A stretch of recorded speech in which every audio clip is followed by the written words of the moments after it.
So, caffeine, probably the most researched thing out there, and also the thing that's used most by everyone. Whether we're calling it a supplement is debatable, but still it has huge impacts on endurance performance, speed, strength, power, high intensity event. It can also improve reaction time, agility, lower RPE and perception of pain. So basically caffeine is great.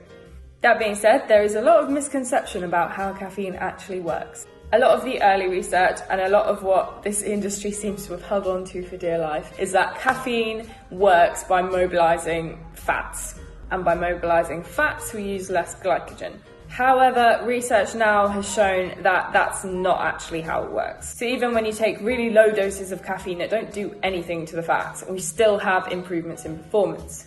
Vice versa, if you take really high doses of caffeine that do mobilize fats, you don't really see an improvement in performance. So what we know now is that caffeine actually works by improving the function of your central nervous system. We have this thing called adenosine. What adenosine does is it depresses your central nervous system. If you take on board caffeine, it can actually inhibit the adenosine, which effectively means that you stimulate the central nervous system. So we also see increases in adrenaline. So what do we want to know about dosing of caffeine? Most studies will say that you'll get a benefit from 3 to 6 milligrams per kilo of your body weight. You can still get an effect from a lower dose of caffeine, so if you are really sensitive to it, you can still get a benefit even though it might not be as much. The important thing here is an acute ingestion of caffeine. Basically, if you are really used to it, it's not going to work as well.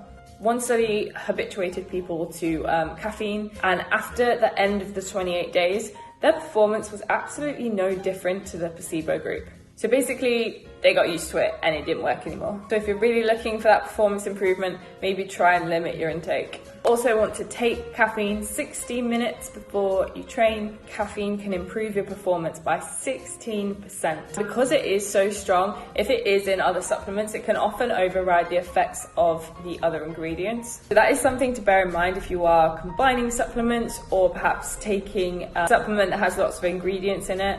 More than likely, it will be the caffeine that is having the most effect.